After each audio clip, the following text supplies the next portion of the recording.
ప్రార్థన చేస్తాం. పరిశుద్ధం పరిశుద్ధం పరిశుద్ధం పరిశుద్ధం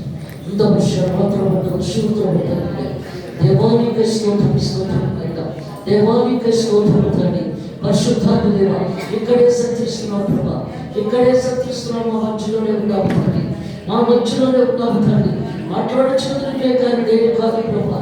ఈ రోజు మధ్యలో ప్రతి ఒక్కరి నీకు అంగీకారంగా లక్ష్యం ప్రభా. దేవానికి స్తోత్రం అయినా ప్రతి ఒక్కరి తెరవమని ప్రతి బిడ్డతో మాట్లాడమని రోషించాలి. ఆమేన్. Thank you Jesus. పరిశుద్ధాత్మ దేవ నీకే వందనాలు తండ్రి. ఆమేన్.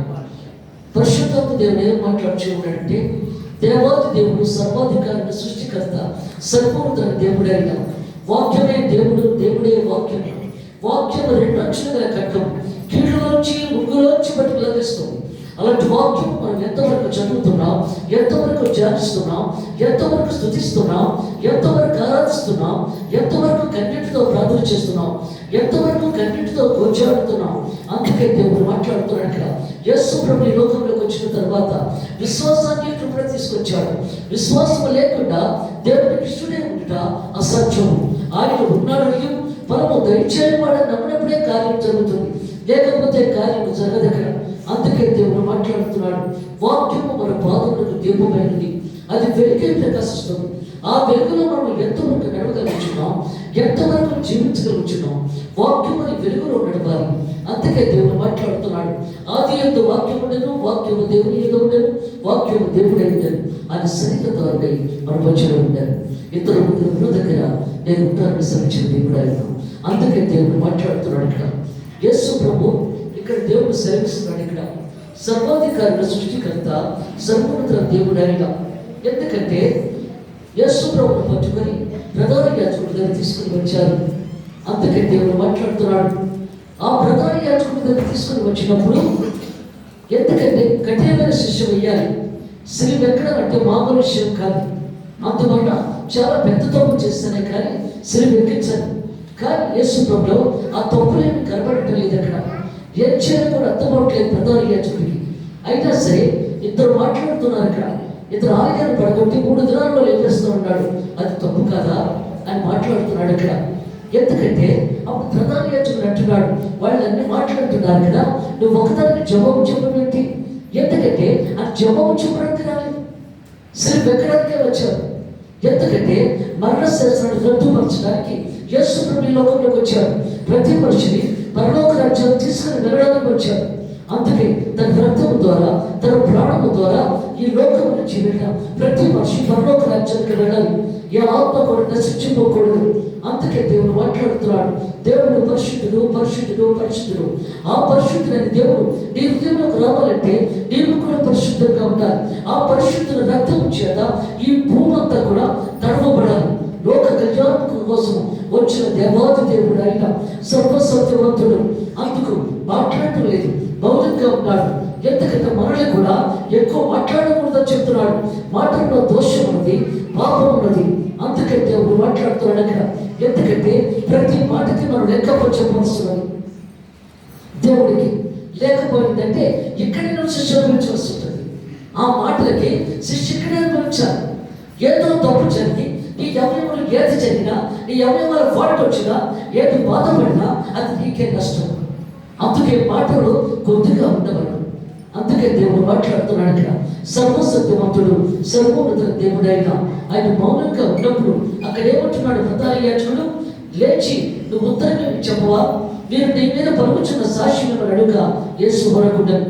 అందుకు ప్రధాన యాజకుడు ఆయన చూచి, నువ్వు దేవుని కుమారుడు క్రీస్తు అయితే ఆ మాట మాతో చెప్పమని జీవము గల దేవుడిని తోడగొట్టి పెడుతున్నాడు ఇక్కడ. ఎందుకంటే దేవుడు జీవము గల దేవుడు ఆయన. యేసు ప్రభు దృష్టిలో అది జీవము గల దేవుడు. ప్రధాన యాజకుడి దృష్టిలో అది జీవము గల దేవుడు. ఆయనే తండ్రి కానీ యేసు ప్రభు కాదు, ఆయన దేవుడు కాదు. అందుకే శిష్య వేసేస్తున్నారు అక్కడ. ఎందుకంటే ఆయన తండ్రి అని చెప్తున్నాడు అక్కడ. ఎందుకంటే ప్రధాన యాజకుడితో అందరితో కూడా యేసు ప్రభు దేవాది దేవుడు నా తండ్రి అని చెప్తున్నాడు. కానీ వాడికి అది ఇష్టం లేదు. దేవుడు ఒక్కడే, ఆయనే దేవుడు. కానీ అందరి దృష్టిలో కానీ నువ్వు దేవుడు కాదు. అందుకే అంటున్నాడు కదా, ఎందుకంటే ఎంత చెప్పినా, నా శరీరం రక్తం ఇచ్చినా, నా ప్రాణం ఇచ్చినా, నా మాట విలువలేదు ఇక్కడ అని యేసు ప్రభు మాట్లాడుతున్నాడు ఇక్కడ. ఎందుకంటే యేసు ప్రభే జీవము గల దేవుడు ఆయన. అందుకే సృష్టి ఆరంభము కాక ముందే దేవుడు గొర్రె పిల్లగా కట్టించాడు యేసు ప్రభు. అందుకే దేవుడు మాట్లాడుతున్నాడు. ఏమొచ్చున్నాడు ఇక్కడ, జీవముల దేవుని తోడని కాలబెట్టుచున్నాను, అందుకేసు నువ్వు అన్నట్టే నేను ఆయన కొడుకునే అందుకంటున్నాడు. జీవముల దేవుని కొడుకునే నువ్వు అన్నట్టే. ఒక్క ముఖ్య మాట్లాడాడు అక్కడ, ఎక్కువ మాట్లాడలేదు. మనం ఎన్నో మాట్లాడేస్తాం ఒక దాని కోసం, కానీ ఆయన నువ్వు అన్నట్టే అంటున్నాడు అక్కడ. ఇది మొదలుకొని ఇక్కడ చెప్తున్నాడు యేసు ప్రభు, ఇది మొదలుకొని మనుష్య కుమారుడు సర్వసత్తుని కుడి భాషంలో కూర్చోబెట్టి ఆకాశం వేరే ప్రకారం నుండి వచ్చి మీరు చూడని చెప్పగా, ప్రధాన యాజకుడు తన వస్త్రం చింపుకొని వీడు దేవదోషులు చేశారు, మనకి శాశ్వత పని అని ఇదిగా దోషులు మీరు ఉన్నారు కదా అని చెప్పి అందరికీ చెప్తున్నాడు ఇక్కడ. ఎందుకంటే నేను ఆకాశం మేఘంలో వస్తున్నాను, తండ్రి కుడిభాషం కూర్చున్నాను అన్న మాటకి తట్టుకోలేకపోతున్నాడు అక్కడ. బట్టలు వర్ణం చెప్పేసుకున్నాడు అక్కడ. దేవదోషులు మాట్లాడుతున్నాడు. ఇతనికి మరణశాస్త్రమే, మరణశిక్ష ఇంకేమీ లేదు అక్కడ. ప్రకటన గ్రంథము 1వ అధ్యాయము 6వ వచనం 7వ వచనం, మరి నన్ను ప్రేమించుచు తన రక్తము వలన మన పాపముల నుండి మనం విడిపించిన వారికి, ఎందుకంటే ఆయన రక్తము ద్వారా మన పాపాలని కడిగేసేసి అందుకంటున్నాడు పరలోక రాజ్యానికి పంపించడానికి వచ్చాడు ఇక్కడ. అదే చెప్తున్నాడు ఇక్కడ, మనల్ని ప్రేమించుచు తన రక్తము వలన మన పాపం నుండి మనం విడిపించిన వారికి మహిమయు ప్రభావము యుగయుగములు కలుగుగాక ఆమేన్. మహిమ దత్తానికి చెందాలి. ఎందుకంటే తన రక్తం ప్రాణం తారపోసాడు. సర్వశక్తి మంత్రుడైన దేవుడు అంతా మనకే చేశాడు ఆయన, ఏం ఉంచుకోలేదు ఇక్కడ. అందుకే మహిమా గ్రంథ ఆయనకే చెందాలి ఆమేన్. అందుకే దేవుడు మాట్లాడుతున్నాడు ఇక్కడ. ఆయన మనల్ని తన తండ్రి యొక్క దేవునికి ఒక రాజ్యముగాను యాజకులుగా చేశాడు.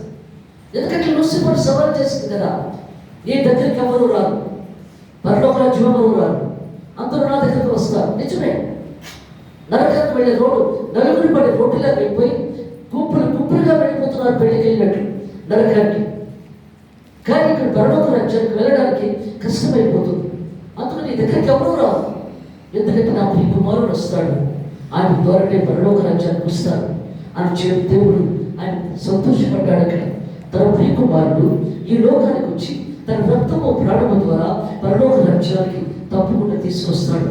అదే మాట ఉన్నాడు, నా తండ్రికి ఒక రాజ్యముగా చేస్తున్నాడు యేసు ప్రభు. అందుకే వచ్చాడు, తన బిడ్డలు పరలోక రాజ్యాన్ని తీసుకెళ్ళినట్టు ఉంటుంది, తన తండ్రిని ఒక రాజ్యంగా చేసినట్టు ఉంటుందని దేవుడు ఇక్కడ కార్యం చేశాడు ఇక్కడ.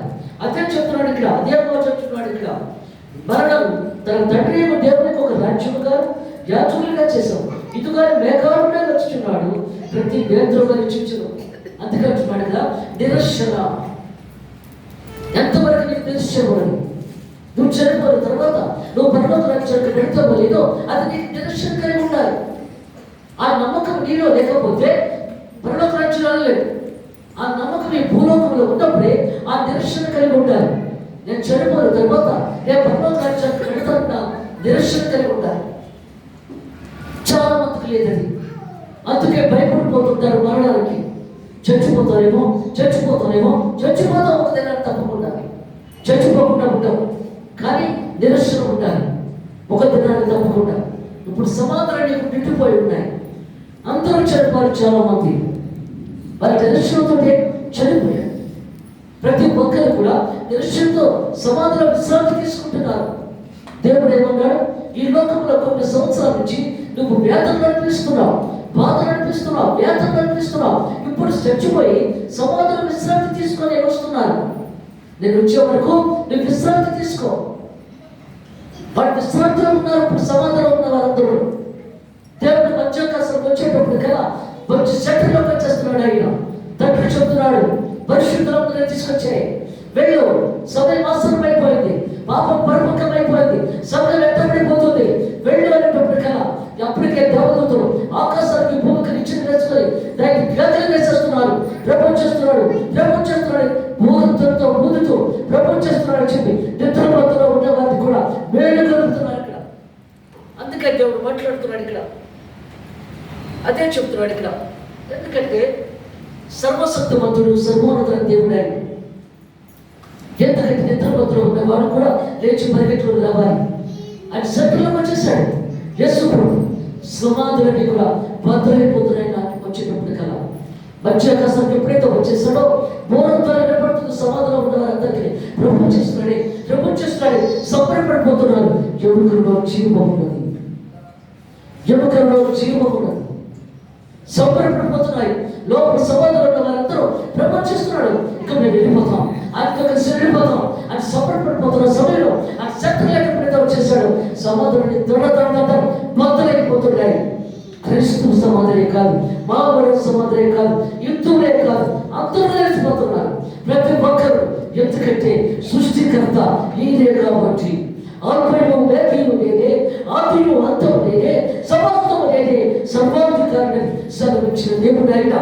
అందుకు అన్ని సమాధులు కూడా మన కృష్ణ సమాధులే కాదు, అన్ని సమాధులు కూడా సృష్టి యావత్తులో ఎంతో మంది చచ్చిపోయారు, ఎంతో కూడా లేచిపోతున్నారు.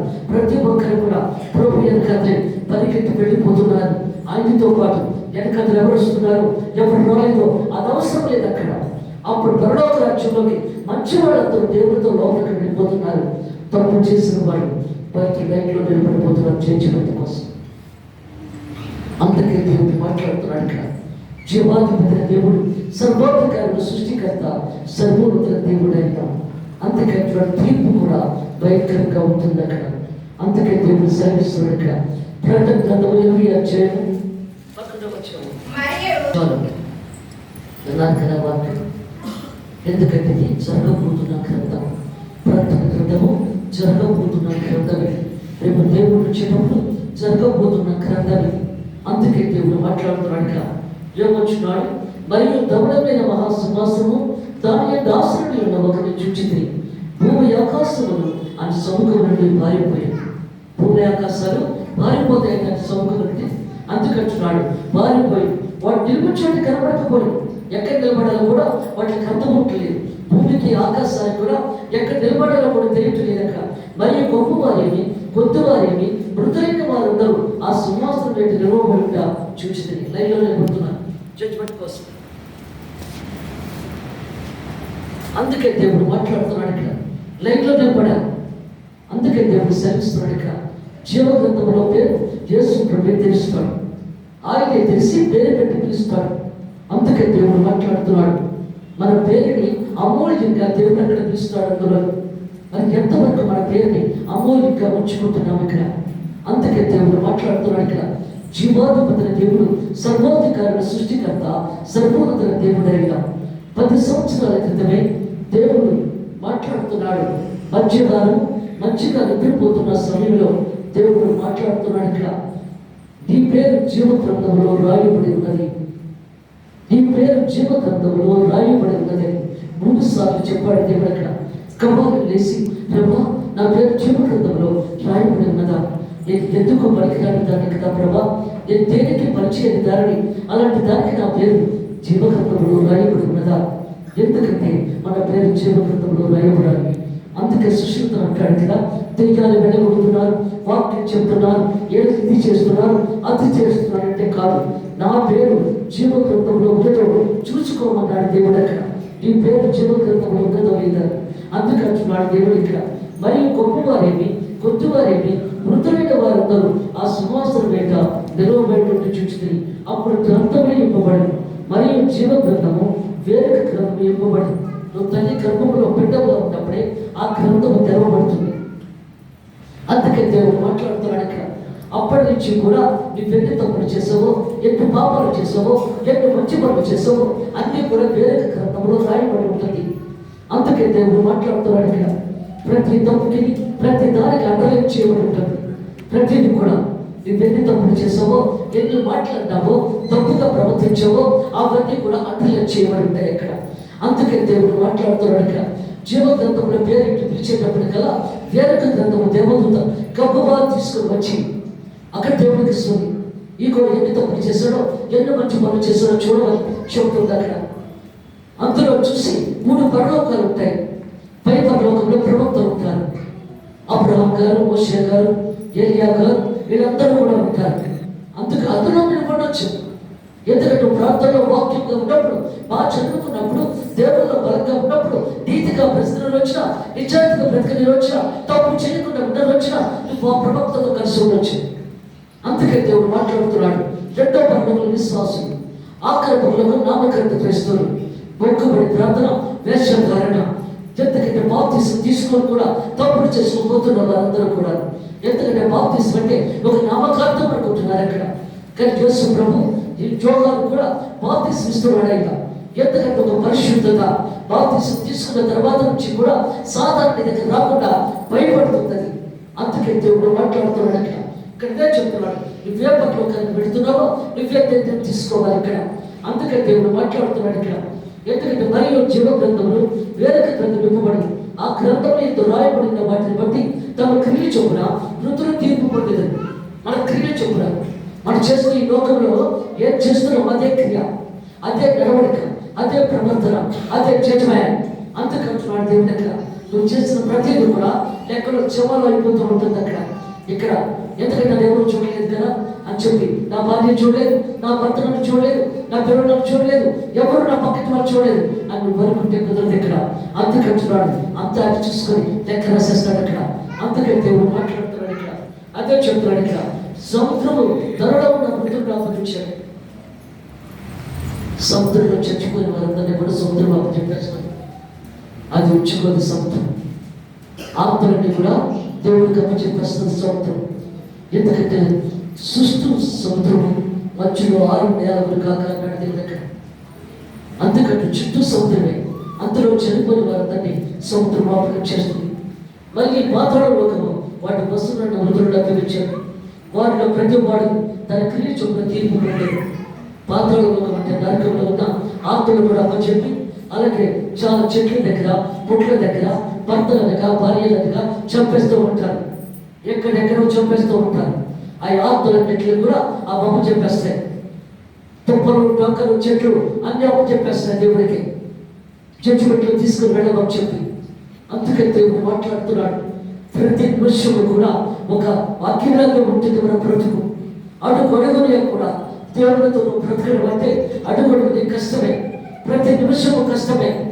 ఎందుకంటే ఫ్రీడంగా తిరుగుతున్నావు, విచ్చలవిడిగా తిరుగుతున్నావు. ఎందుకంటే నాకు తింటున్నానా, త్రాగుతున్నానా, తెల్లారిందా అనుకుంటూ నేను చేసిన ప్రతి పాపము కూడా కళ్ళు కనబట్టినట్టుగా దేవుడు నీకు చూపించేస్తాడని తెలియని తర్వాత. అందుకే దేవుడు మాట్లాడుతున్నాడు ఇక్కడ. చల్లగా వెచ్చగా ఉండక నువ్వు వెచ్చగా ఉంటే ఒక మీద నువ్వు పడతా ఉన్నాడు దేవుడు అక్కడ.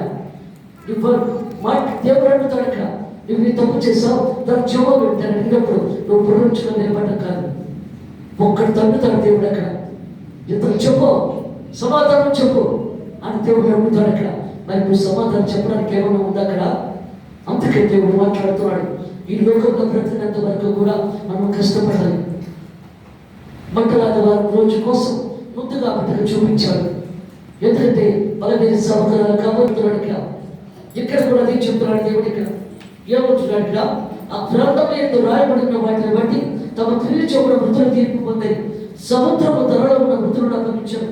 మరణము, పాతాళ లోకము వాటి వస్తువులున్న మృతులను అప్పగించారు. వారిలో ప్రతి వాడు తన క్రియ చొప్పున తీర్పు పొందాడు. మరణము, మృతుల లోకము. మరణము, మృతుల లోకము. మరణమే ఒక భయంకరం. మరి మృతుల లోకాన్ని పంపిస్తున్నాడు దేవుడు ఇక్కడ. అందుకే చెప్తున్నాడు ఇక్కడ, మరణము, మృతుల లోకములు అగ్ని గుండములో పడవేయబడు.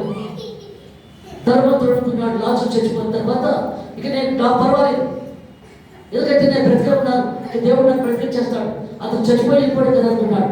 అతను చచ్చిపోయి మామూలుగా వెళ్ళాడా? ఎందుకంటే ఆయన ఎప్పుడైతే ఇచ్చేమన్నాడు రోడ్డు వ్యక్తి చనిపోయిన తర్వాత చాలా తక్కువగా చూశాడు లాజర్ని. ఇచ్చేసిన తర్వాత అతను ఉన్న ప్రాణం పోయింది బయటికి.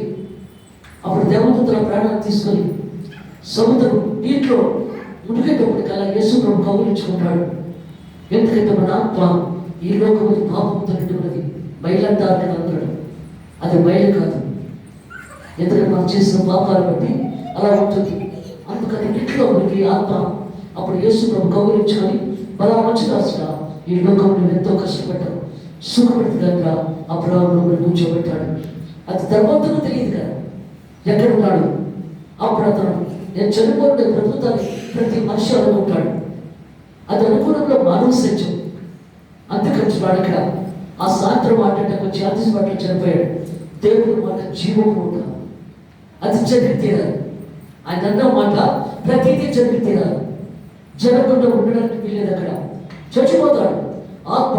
ఎందుకంటే సాతాను వచ్చి చుట్టుపడుతుంది, బరబరించి లెక్కలో పడేసింది. అక్కడ అక్కడ భూమించాలి. తప్పు చేసిన వాడిని సాతానే తీసుకెళ్తారు, మంచి చేసిన వాడిని దేవతతో తీసుకెళ్తుంది ఆత్మని. అందుకే దేవుడు మాట్లాడుతున్నాడు. అక్కడ అర్థం భ్రమించాడు. తాము నడుస్తూ ఇలా పైన చూశాడు. లాజరు ఏమన్నాడు? అయ్యా, నువ్వు ఎంతవరకు ఏం చేసినా పర్వాలేదు, కానీ నువ్వు దేవుడు నమ్ముకొని ఎప్పుడో చచ్చిపోతున్నావు మనం అని ఎంతో చెప్పాడు. చక్కగా చెప్పినట్టు బాబు బూట్కలతో తన్నాడు. నా డబ్బే నా దేవుడు, నా డబ్బే నా సర్వస్వం. అందుకే దేవుడు మాట్లాడుతున్నాడు ఇక్కడ. ఇప్పుడు ఆ లాజరు చిటికి వేరు రోడ్లో ఏమంటున్నాడు? ఆ మంటకు తట్టుకోలేక, ఆ దహానికి తట్టుకోలేక, ఆ చిటికి మీద నీటి చుక్క నా గాలికి మీద వేయవా ప్రభు అడుగుతున్నాడు అక్కడ. అప్పుడు దేవుడు అంటున్నాడు, అక్కడ వారు ఇక్కడ రాలేదు, ఇక్కడ వారు ఎక్కడ రాలేదు, మంచిగా అకాతం ఉన్నది మనం ఏదో అనుకుంటున్నాం. ఎందుకంటే మనం ఈ లోకంలో బ్రతికేంత వరకు కూడా ఏదో అనుకుంటున్నాము, కానీ చనిపోయిన తర్వాత చాలా ఇదిగా ఉంటుంది, చాలా భయంకరంగా ఉంటుంది. అందుకు ఇక్కడే మార్పు కావాలి. ఈ ముందు నువ్వు రాడబడ్డప్పుడే నువ్వు మారాలి. అప్పుడే దేవుడు మంచిగా మరొక రాజ్యాన్ని తీసుకువెళ్ళడానికి అవకాశం కలుగుతుంది అక్కడ. అందుకే దేవుడు మాట్లాడుతున్నాడు. ఎందుకంటే సగం తప్పులు ఇక్కడ పెంచాలి. ఎందుకంటే ఈ చోపులతోటి, ఈ బాధతో చచ్చిపోయే ముందు నరకం అనిపిస్తున్నాం అక్కడ. నరకమే చచ్చిపోయే ముందు సగం ఇక్కడ అనిపించాలి. అందుకే దేవుడు మాట్లాడు, తగ్గిన సగం అక్కడ అనిపించవలసి ఉంటుంది. ఎందుకంటే ఈ మంచితనాన్ని బట్టి నువ్వేమేం పనులు చేసావో, ఎలా చేసావో, ఎలా ఉన్నావో దాన్ని బట్టి నువ్వు తీర్పు ఉంటుంది అక్కడ. అందుకే దేవుడు మాట్లాడుతున్నాడు ఇక్కడ. మరణము మృతులలోకము అగ్నిగుండంలో పడవేయబడు. ఈ అగ్నిగుండము రెండవ మరణం. ఈ అగ్నిగుండము మొదటి మరణము ఈ లోకంలో జబ్బులతో చనిపోవడం, వ్యాధులతో చనిపోవడం, బాధతో చనిపోవడం, అది మొదటి మరణం. నువ్వు చచ్చిపోయేటప్పుడు చాలా వేదనను మించి చనిపోతావు. ఇది రెండో మరణంలో వెళ్తున్నావు. అంతేకాదు దేవుడు ఇక్కడ ఏమంటున్నాడు? ఈ మరణము మృతులలోకము అగ్నిగుండంలో పడవేయబడు. ఈ అగ్నిగుండము రెండో మరణం. ఎవరి వేరేను జీవగ్రంథమందు రాయబడినట్టు కనబడిన ఏళ్ళ వాడి అగ్నిగుండంలో పడవేయబడు. జీవగ్రంథంలో మాత్రం పేరు లేకపోతే వెంటనే చూసుకోలేమంటాడు అగ్నిగుండంలో. ఇంకా జడ్జిమెంట్ ఉంటుంది అక్కడ, ఇంకేది ఉండదు ఈ పేరుగా జీవగ్రంథంలో లేకపోతే. అందుకే దేవుడు మాట్లాడుతున్నాడు. దానికోసమే మనం ఎదురు చూడాలి, ఆ జీవగ్రంథం కోసమే. అందుకే దేవుడు మాట్లాడుతున్నాడు ఇక్కడ. జీవాధిపతుల దేవుడు, సర్వోధికారుడు, సృష్టికర్త, సర్వోన్నతుల దేవుడు ఆయన. అందుకే దేవుడు మాట్లాడుతున్నాడు ఇక్కడ. 27వ అధ్యాయం మొదటి చెప్పండి. అందుకంటున్నాడు దేవుడు ఇక్కడ. ఎందుకంటే ఇంకా జడ్జిమెంట్ అయిపోతుంది. పిలాతు మాట్లాడుతున్నాడు ఇక్కడ యేసు ప్రభుతో. ఇతని వల్ల నాకు ఏ పాపము కనబడలేదు, యేసు ఎందుకు శిక్ష వేసేస్తున్నాను మీరు అందరూ చెప్పి ఎంతో బాధపడుతున్నాడు. తన భార్య కూడా కబురు పెట్టింది, ఈ నీతి మాత్రం జోలికి పోకండి, నా కలలో కనబడ్డాడు, అందువల్ల ఆయన జోలికి వెళ్ళకండి అని చెప్పి తన భర్తకు కబురు పెట్టింది అక్కడ. ఆయన కూడా బాధపడుతున్నాడు అక్కడ. అప్పుడు దేవుడితో మాట్లాడుతున్నాడు. ఎందుకంటే ఈ కష్టం ఏంటో చెప్తున్నాను అన్నాడు పిలాతు అక్కడ. నేను సిలువ ఎక్కించేవాడు నేనే, సిలువను ఇచ్చేవాడు కూడా నేనే, నాకు చెప్పు అన్నాడు యేసు ప్రభువు. అప్పుడు అంటున్నాడు దేవుడు, ఎందుకంటే నీకు అధికారం లేదు నన్ను సిలువ ఎక్కించడానికి. ఇద్దరు పైకి చాటు ఇస్తేనే తప్ప నన్ను సిలువ ఎక్కించలేదు ఎవరు కూడా.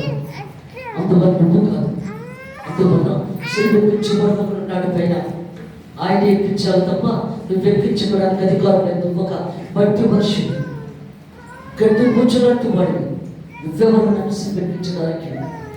అందుకంటున్నాడు నిజమే కదా, తండ్రి చిత్త ప్రకారంగా ఈ లోకానికి వచ్చాడు సిలువ ఎక్కడానికి. అందుకే దేవుడు మాట్లాడుతున్నాడు ఇక్కడ. సర్వ సృష్టికర్త, సర్వోన్నత దేవుడు ఆయన. ఎందుకంటే ఆయనకి ఇంకా భయంకరమైన శిక్ష వేసేసారు ఇంకా. ఎందుకంటే అందరూ యూదులందరూ కలిసి సిలువ ఎక్కించమని కేకలు వేస్తూ ఉండగా ఆ కేకలే తెలిసే ఇక్కడ. అప్పుడు పిలాతు జడ్జిమెంట్ ఇచ్చి చేతులు పట్టుకొని బయటకు వచ్చేస్తాడు. అందుకే దేవుడు మాట్లాడుతున్నాడు ఇక్కడ.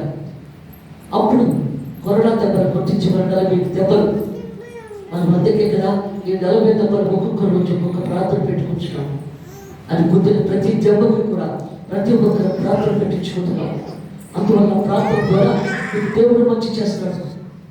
అది శ్రమలో మీరు పాలు పంపులు పంచుకున్నట్లేక, 40 దెబ్బలతో మీరు పాలు పంపులు పంచుకున్నట్లేక ఆయనతో కలిసి నువ్వు జీవించినట్లేక.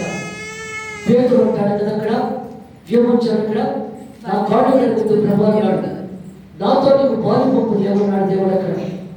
ఎందుకంటే బహుమాటం లేదు దేవుడు ఆయన. అలాగే ఇక్కడ కూడా ఈ 40 రోజులు ఒక్కొక్క ప్రార్థన పెట్టుకున్నారు.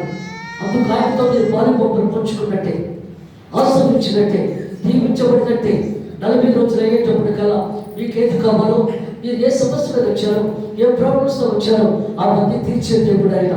ఎందుకంటే ఆయన కష్టాల్లో ఉన్నప్పుడు మీరు ఆయనతో కలిసి జీవించారు. ఆయన గురించి కన్నీరు కాచారు, ఆయన గురించి ఏడ్చారు. ప్రభా నా పాపాలు పరిధానం అయిపోయిన తండ్రిని ఏడ్చారు, ఎక్కెక్కారు. దేవుడు అది చూశాడు ఆయన. అందుకే దేవుడు మాట్లాడుతున్నాడు. సర్వ సృష్టికర్త, సర్వోన్నత దేవుడు ఆయన. ఇస్కరియోత యుద్ధ ఎందుకంటే ఒక్కొక్క దెబ్బ కొడుతున్నప్పుడు ముక్కలు వచ్చేస్తుంది. ఎందుకంటే కొరడాకి అది మోస బిగించి లాక్తో కొట్టారు. ఇప్పుడు అది కుట్టేటప్పుడు అది కొరడాతో కొడుతుంటే ముక్కలు వచ్చేస్తుంది అనమాట. ఆ కొరడాతో కొట్టేటప్పుడు అది వచ్చేస్తున్నప్పుడు రక్తం కారిపోతుంది. 33 సంవత్సరాలు యవ్వనస్తుడు. అందుకే దేవుడు మాట్లాడుతున్నాడు ఇక్కడ, ఏ పాపం గారిని పరిశుద్ధుడు నీతిమంతుడు ఆయన. ఆ రక్తము భూమి మీద చింతించబడిపోతుంది, ఎగిరిపోతుంది. ఆ రక్తం ఎక్కడెక్కడికి వెళ్ళారో ఆ రక్తంలో ఎగిరిపోతుంది ప్రతి దెబ్బకి కూడా. ఎందుకంటే కొట్టేవాళ్ళకు కూడా కషాయం మనసు వచ్చింది అక్కడ. అందుకంటున్నాడు, ఎందుకంటే మన పాపాల నిమిత్తము ఆయన కష్టపడాలి, వేదన అనిపించాలి, బాధ అనిపించాలి. మరి శ్రమల కాలంలో మనం ఎంతో వేదనలు అనిపిస్తున్నాం. అవన్నీ వేదనలు అనిపించాలి శ్రమల కాలంలో. శోధన, ఆ శోధన చేయించాలంటే నువ్వు ప్రాంతంలో వాక్యం ఎక్కువగా ఉన్నప్పుడే ఆ శోధన చేయించగలవు. ఈ 40 రోజులు శోధన వస్తుంది నీకు. అందుకే అంటున్నాడు, ఉపవాస ప్రార్థన చేస్తున్నాడు, ఎన్నో చేస్తున్నారు. దేవుడు ఎంతో సంతోషపడుతున్నాడు. ఇక్కడ ఆనందపడుతున్నాడు. కొడుతూ ఉంటే సాధన పక్కపక్క నవ్వుతుంది. చక్కలో బిడ్డ వేసుకొని ఆ చుట్టూ కొడుతుంటే తిరుగుతూ ఉంది. నువ్వు శ్రీబెక్కలేవు అని చెప్పి పక్కపక్క నవ్వుతుంది. ఎందుకంటే అంటే రెచ్చగొడుతుంది ఆయన. కానీ ఆయన మాట్లాడలేదు, మౌనంగా ఉన్నాడు. ఆయన తెలుసు కదా. అదే చెప్తున్నాడు దేవుడు ఇక్కడ. అంటుంది కదా, ఈ లోక ప్రపంచం అంతా అలాగే. నువ్వు నాకు శాస్త్రాన్ని నమస్కారం పడితే నీకు ఇచ్చేస్తానంటుంది. నువ్వెవరు ఇచ్చేది దాంతో ఇది. అందుకే దేవుడు మాట్లాడుతున్నాడు ఇక్కడ. ఎందుకంటే ప్రతి మనిషిని శోధించడానికి, ప్రతి మనిషిని కూడా ఎందుకంటే పాపను తెచ్చడానికి ఈ లోకంలోకి వచ్చింది సాతాను. కానీ దాంతో కాదు ఈ లోకం, దేవుడిదే లోకం. దేవుడి కాబట్టి తన ప్రియకుమారుని లోకాన్ని పంపించాడు. ప్రతి మనిషి పాపాలు కడగడానికి సాధన 3 సార్లు శోధించడానికి అవకాశం ఇచ్చాడు. అంతకన్నా నువ్వు శోధించే అవకాశం ఎక్కడ బయటపోవాలంటే ఇక్కడ పోవచ్చే. ఇది కూడా శోధిస్తుంది అలాగనే. అయితే దేవుడు ఏమి మాట్లాడలేదు, దెబ్బలు తింటున్నాడు, భరిస్తున్నాడు, బాధ అనిపిస్తున్నాడు ఆయన. అప్పుడు ఇస్కరియోత చూశాడు. చూసి గిలగిలగిల గుట్టుకుపోతుంది మనసు. ఎందుకంటే 3 సంవత్సరాలు ప్రభుతో కలిసి జీవించాడు, ఆయనతో కలిసి పడుకున్నాడు, ఆయనతో కలిసి భోజనం చేశాడు. ఆయన చిన్న డబ్బులతో లోకంలో ఖర్చు పెట్టుకున్నాడు, దొంగతనం కూడా చేశాడు ఆయన చిన్న డబ్బులతో. అంత డబ్బు ఇచ్చాడు ఇస్కరియోత ఆయన. అదంతా కూడా జ్ఞాపకం వచ్చి గిలిగిలి కాడిపోతున్నాడు. ఏం చేయాలి అర్థం కాలేదు. ఎవరు కూడా అతను మాట పట్టించగలుగుతాడు. ఎందుకంటే వెంటనే వచ్చి ఆయన బాధల మీద పడిపోయింటే బాగుంటుంది అక్కడ. దేవుడు వెంటనే శిక్ష చేసిన అక్కడ. కానీ సాధారణ వెళ్ళనుకోలేదు. నీవే కదా అప్పగించావా, నీవే కదా చంపేస్తున్నావు, ఆ దెబ్బలాగించున్నాడు అని చెప్పి నీవే కదా తీసేసావు అని చెప్పి ఆ సాధారణ ఇస్కరియోత దగ్గర నుండి రెచ్చగొడుతుంది అక్కడ. మనకి కూడా ఏంటంటే చచ్చిపోదాం అనుకున్నప్పుడు సాతాను వేరే చేస్తుంది. ఎంతో మందిని బలవంతంగా చనిపోతే తీసుకెళ్ళడానికి లూసిఫర్ సాతాను పంపిస్తుంది. బలవంతంగా చంపే, ప్రతి మనిషిని చంపే, పాపం చేసిన ప్రతి దాన్ని చంపే అన్నాడు దేవుడు అక్కడ. ఆ లూసిఫర్ చంపేమని చెప్తుంది. ఎందుకు రెచ్చగొట్టి అప్పుడు బాధ వల్ల, ఎందుకంటే భార్య వల్ల, భర్త వల్ల, బిడ్డల వల్ల ఆ వ్యాధం అనుభవించలేక అందరూ ఉరిపోసుకొని చచ్చిపోతారు అక్కడ. కొంతమంది అయితే ఏ బాధ లేకపోయినా చచ్చిపోతూ ఉంటారు అక్కడ. అంతేకంటున్నాడు. ఎందుకంటే దాని ప్రేరేపణ వల్ల దేవుడితో చెప్తుంది కదా, నువ్వు సిరిపెక్కలేవు, నువ్వు సిరిపెక్కలేవు అన్న ఆ బోధ ఇశ్రాయేలుతో చెప్తుంది కదా, నువ్వే కదా సిరిపెక్కించావు, నువ్వే కదా అన్నీ చేసావు, ఇంకా ఎందుకు అలా చూస్తున్నావు, వెళ్ళి చచ్చిపో అని చెప్పి అలాగే చచ్చిపోమని చెప్తుంది అక్కడ. అంతేకాదు దేవుడు మాట్లాడుతున్నాడు. అలాగే మరణము పొందుతాం అక్కడ. నీకు అది ఇస్కరియోత అయిందా తట్టుకోలేకపోయి తన మరణం డబ్బులు తీసి ఆలయంలోకి తీశాడు. ఎందుకు డబ్బులు కాంటాడు, ఆయన పిలిపించండి అని చెప్తాడు అక్కడ. అందరితో చెప్తాడు, నువ్వెవరు నాకు అప్పగించే వరకే అని చెప్పి అందరూ కూడా అతని మాట వింటారు. ఆ డబ్బు సంఖ్య పాడేసేసి అప్పుడు ఊరి కోసం చనిపోతాడు. పేర్లు బయటకు వచ్చేస్తాయి. అందుకే దేవుడు మాట్లాడుతున్నాడు. అదే చెప్తున్నాడు. కాబట్టి వారు ఆలోచన చేసి వాటి నుంచి పరదేశంలో బాధ పెట్టకు కుమ్మరి వారి పొలవబడి అందువల్ల నేటి వరకు ఆ పొలవ రక్తం పొలవడచ్చు. ఎందుకంటే దేవుడు ఇచ్చిన బుద్ధి అది పొలం కొనేసి రక్తం పొలంగా ఏర్పాటు చేసి సమాధి కార్యక్రమాలు జరుగుతున్నాయి ఆ పొలాలు. అది ఎందుకంటే దేవుడు ఇచ్చిన పొలం కదా, అందుకు ఇచ్చారన్నమాట. అప్పుడు ఇల్లు కట్టబడ్డవారు అనగా ఇశ్రాయేలులో కొందరు ఇల్లు కట్టిన వారి క్రయధనమైన 30 వెండి నాణాలు తీసుకొని ప్రభు నాకు నియమించిన ప్రకారం వాటిని కుమ్మరి వారి పొలానికి ఇచ్చింది.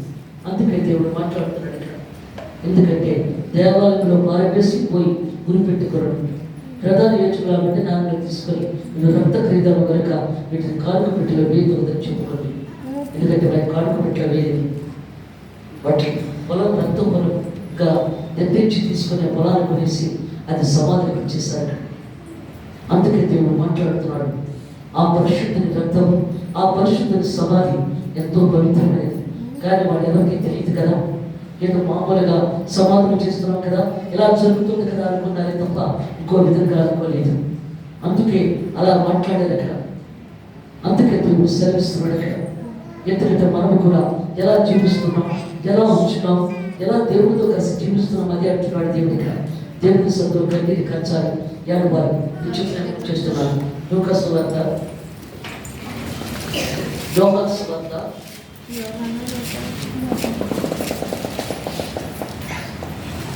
3వ అధ్యాయము అందుకే దేవుడు మాట్లాడుతున్నాడు ఇక్కడ. ఎందుకంటే పరలోక రాజ్యం గురించి ఇంకోదమైన బోధకుడు ఇశ్రాయేలుకి బోధకుడు మాస్టర్ అయిన అర్ధరాత్రి వచ్చి తలుపు కొడతాడు. పగలు వస్తే బాగుంటుంది కదా, ఒక మాస్టర్ గారికి ఇంకో మాస్టర్ గారు అంత గురించి అర్ధరాత్రి వచ్చి తలుపు కొడతాడు అనమాట. అప్పుడు దేవుడు అంటాడు, ఎవరికి తెచ్చేవాడు కదా. కాదు బ్రహ్మ, మరి నాకు తెలియదు అర్థంలో వచ్చాను నేను అని చెప్పన్నప్పుడు అప్పుడు దేవుడు అంటాడు, ఏంటి చెప్పన్నాడు కదా. ఎందుకంటే మనం చనిపోయిన తర్వాత పరలోక రాజ్యం ఎలా వెళ్తాం ప్రభా అని అడుగుతున్నాడు. తల్లి గర్భంలో మరలా ఉంటానన్నాడు. తల్లి గర్భంలో మరలా ఉంటారు. అదే దేవుడు చెప్తున్నాడు, దాని గురించి మాట్లాడుతున్నాడు కదా.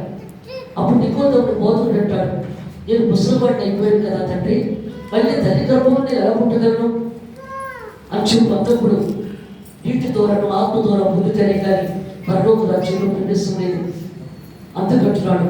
ఎందుకంటే మనం పరలోక రాజ్యం వల్ల పరిశుద్ధాత్మ కావాలి. పరిశుద్ధాత్మ లేనివాడు నా వాడు కాదు, దొరికినట్టు వచ్చేస్తాం. పరిశుద్ధాత్మ లేకపోతే దొరికినట్టు వచ్చేస్తాం. ఇంకేముండదు అక్కడ. నువ్వు దేవుడు నమ్ముకున్నావంటే, దేవుడితో కలిసి జీవిస్తున్నావంటే పరిశుద్ధాత్మ ఉండాలి. నీటి ద్వారా బాప్తిసం తీసుకోవాలి, పరిశుద్ధాత్మ ఉండాలి. యేసు ప్రభు కూడా బాప్తిసం తీసుకున్న వెంటనే ఒడ్డుకు వచ్చేటప్పటికల్లా పరిశుద్ధాత్మ పావులు తల మీద వారితోంది. పరిశుద్ధాత్మ లేని వాడు నావాడు కాదన్నాడు. అందుకే దేవుడు మాట్లాడుతున్నాడు. ఎందుకంటే మరలా జన్మించినట్టే నువ్వు బాప్తిసం తీసుకొని పరిశుద్ధాత్మ పొందితే అప్పుడు ఒక పాపలోకంలో జీవించావు. సాధారణ మట్లు, సాధారణ కబుర్లు, సాధారణన్నీ కూడా నువ్వు విన్నావు. కానీ ఇప్పుడు ఎప్పుడైతే బాప్తిసం తీసుకొని పరిశుద్ధాత్మను పొందుతున్నావో అప్పుడే దేవుడితో కలిసి జీవిస్తున్నట్టు లెక్క, దేవుడితో ఉన్నట్టు లెక్క. అందుకే దేవుడు కాపాడుతూ ఉంటాడు. అందుకే దేవుడు మాట్లాడుతున్నాడు ఇక్కడ. సర్వ సృష్టికర్త, సర్వోన్నత దేవుడు ఆయన. పద్మ తను కుటుంబం అంతా బాప్తిసం తీసుకుందాం అనుకున్నారు. కానీ వాడు సరిగ్గా బాప్తిసం తీసుకునేటప్పుడు నేను తీసుకోమన్నాడు.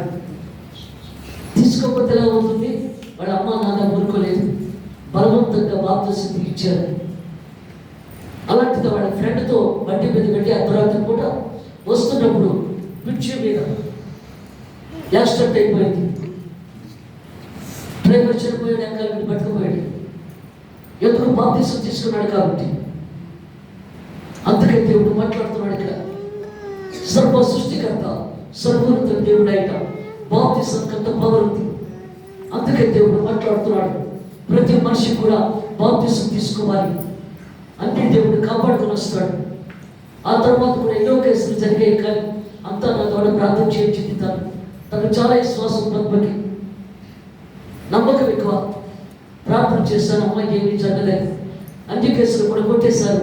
అంతా దేవుడు మంచిగా చేసుకుంటూ మంచిగా ఉన్నాడు. ఆ బాబు ఉద్యోగం చేసుకుంటున్నాడు హైదరాబాద్లో. అందుకే దేవుడు మాట్లాడుతున్నాడు, నీటి ద్వారా ఆత్మ ద్వారా పొందకపోతే పరలోక రాజ్యంలో ప్రవేశం లేదన్నాడు. ఇక్కడ నికోదేము బోధకుడు ఎవరు చెప్తున్నాడు ఇక్కడ? అందుకే దేవుడు మాట్లాడుతున్నాడు ఇక్కడ. అందుకు నికోదేము ముసలివాడైనా ఏమొచ్చున్నాడు ఇక్కడ? ఏసిట్లను ఒకటి నీటి మూలముగా ఆత్మ మూలంగా జన్మించిందేనే కానీ దేవుడి రాజ్యంలో ప్రవేశం లేదని నీకు నిత్యంగా చెబుతున్నాను. శరీరం మూలంగా జన్మించినది శరీరం. ఈ శరీరం మూలంగా జన్మించింది శరీరంలో బాప్తిసం తీసుకోలేనప్పుడు నువ్వు శరీరం మూలంగా జన్మించినట్లు లెక్క, శరీరంతో కలిసినట్లు లెక్క.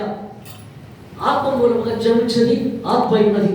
నువ్వు బాప్తిసం తీసుకున్న తర్వాత ఆత్మ మూలంగా జన్మించినట్లు లెక్క. దేవుని ఆత్మ నీలోకి వస్తుంది. పరిశుద్ధాత్మ దేవుని మూలంగా జన్మించినట్లు అతను నీలోకి వచ్చినట్టు. అందుకంటున్నాడు, మీరు కొత్తగా జన్మం వల్లని నేను నీతో చెప్పినందుకు ఆశ్చర్యపడవద్దు. ఇది కొత్తగా జన్మించినట్టు బాప్తిసం తీసుకో దగ్గర. ఎందుకంటే పరిశుద్ధాత్మ రావడం కొత్తగా జన్మించినట్టు లెక్క. గాలి తనకి ఇష్టమైన చోటుని విసురుడు. నువ్వు తన శబ్దం ఇంటివే, కానీ అది ఎక్కడి నుండి వచ్చినో ఎక్కడికి పోవడం నీకు తెలియదు. ఎందుకంటే గాలి ఎక్కడి నుంచి చూస్తుందో ఏమిటో మనకు తెలియదు. ఆ శబ్దాన్ని బట్టి ఇటుపక్క వస్తుంది గాలి అంతా మనం. అందుకే దేవుడు మాట్లాడుతున్నాడు, ఆత్మ మూలంగా జన్మించిన ప్రతి వాడు అలాగే ఉన్నాడు. అందుకంటున్నాడు, గాలి ఎలా వెళ్తుందో ఆత్మ మూలంగా పరిశుద్ధాత్మ ఉన్నవాడు అలాగే చక్కగా ఉంటాడు. దేనికి భయపడ్డు. ఏ సాధన వచ్చినా ఏది వచ్చినా దేనికి భయం ఉండదు. పరిశుద్ధాత్మ మనలో ఉన్నప్పుడు ధైర్యంగా విశ్వాసం అనే కర్తవ్యం గురించి మనం ప్రార్థన చేసిన వచ్చిన వెంటనే వెళ్ళిపోవాలి. ఉండడానికి ఏమీ లేదు. ఈ విశ్వాసంతో దేవుడిని గద్దించి సాతాన్ని బయటకు నజరుడైన యేసు నామాన్ని నేను బంధిస్తున్నాను, పోవాలి బయటకి. ఉండడానికి ఎంతకాలం లేదనేటప్పటికల్లా అది పారిపోవాలి. ఎందుకంటే అది కాలిపోతుంది. ప్రార్థన చేసినప్పుడు అది కాలిపోతుంది, ఉండలేదు, వెళ్ళిపోతుందని. అందుకే దేవుడు మాట్లాడుతున్నాడు ఇక్కడ. అందువల్ల ఏంటంటే ప్రతి ఒక్కరూ కూడా దేవుడిలో బలంగా ఉండాలి, కన్నీరు కాచాలి, పరిశుద్ధాత్మ కోసం ప్రార్థన చేసుకోవాలి. చర్చకు వచ్చినప్పుడల్లా మనం ప్రార్థన చేసుకుంటే పరిశుద్ధాత్మ పాటల్లో ఎంతో చక్కగా పరిశుద్ధాత్మ వస్తుంది. పిల్లలు పాటలు పాడుతున్నారు, సుహాసిని గారు అందరూ కూడా దాంట్లో పరిశుద్ధాత్మ చక్కగా వస్తుంది. అందువల్ల మనం కూడా ప్రార్థన చేసుకుని వస్తే మనకు పరిశుద్ధాత్మ దేవుడు ఇస్తాడు. ఆదివారం వచ్చినప్పుడు కూడా ప్రార్థన చేసుకోవాలి, పరిశుద్ధాత్మ కావాలి. ఆడవాళ్ళు మగవాళ్ళు అందరూ కూడా అందరికీ పరిశుద్ధాత్మ కావాలి. ఒక ఆడవాళ్ళకనే కాదు, మగవాళ్ళు ఆడవాళ్ళకి అందరికీ కూడా. ఎందుకంటే పరిశుద్ధాత్మలో రోజుని దేవుడు సంతోషపడతాడు. దేవుడు పరిశుద్ధాత్మ కాక